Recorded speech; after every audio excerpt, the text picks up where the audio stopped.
Bismillahirrahmanirrahim. Assalamualaikum warahmatullahi wabarakatuh. Perkenalkan, nama saya Ipan Aprijal. Saya di sini akan memaparkan materi mengenai rawi hadis. Apa itu rawi? Rawi adalah seseorang yang meriwayatkan hadis baik secara langsung dari Rasulullah SAW maupun melalui perawi lain dalam rantai sanad hadis. Perawi bertugas menyampaikan hadis dengan tepat baik melalui hafalan ataupun tulisan.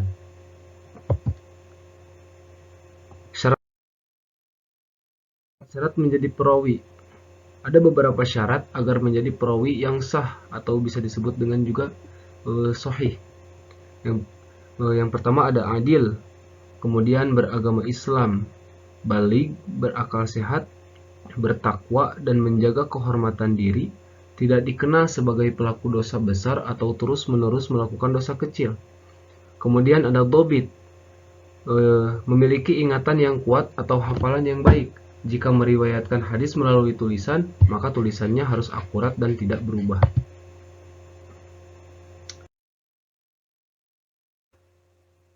Contoh perawi hadis yang terkenal. Yang pertama ada Abu Hurairah, salah satu sahabat yang paling banyak meriwayatkan hadis, lebih dari 5.000 hadis.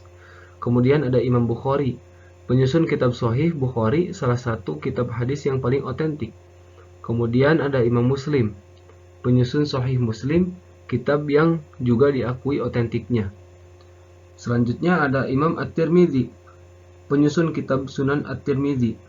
Contoh hadis yang diriwayatkan dari Abu Hurairah radhiyallahu taala anhu, Rasulullah shallallahu alaihi wasallam bersabda, "Sesungguhnya Allah tidak melihat kepada rupa dan harta kalian, tetapi Allah melihat kepada hati dan amal kalian." Hadis riwayat Muslim nomor 2564. Struktur perawi dalam hadis.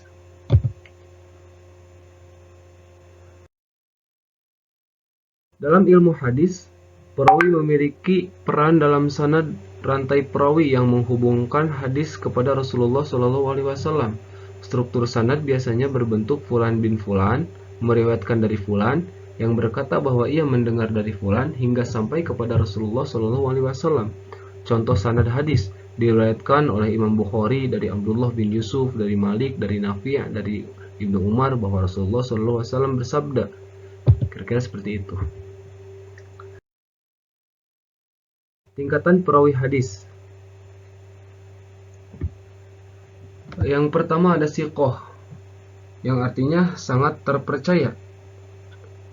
Perawi dengan hafalan kuat dan kejujuran tinggi, contohnya seperti Imam Malik, Imam Ahmad, Syu'bah bin Hajjaj. Yang kemudian ada saduq, yang artinya adalah jujur tetapi hafalannya kurang kuat. Kejujurannya diakui tetapi hafalannya tidak sekuat siqah, contoh Abu Ishaq As-Sabi'i. Kemudian ada dhaif, yang artinya adalah lemah.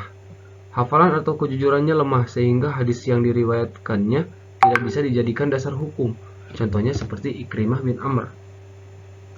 Kemudian ada matruk. Matruk artinya ditolak.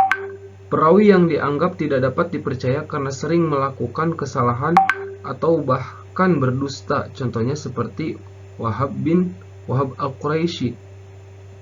Yang selanjutnya ada kazab, artinya pendusta. Perawi yang dikenal suka memalsukan hadis, contohnya seperti Muhammad bin Sa'id al-Maslub.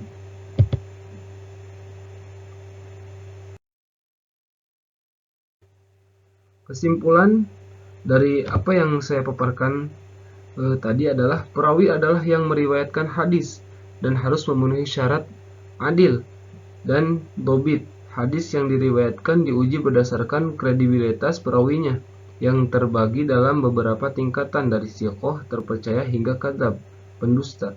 Sanad hadis yang harus jelas dan bisa dipertanggungjawabkan agar hadis tersebut bisa diterima sebagai sumber hukum Islam.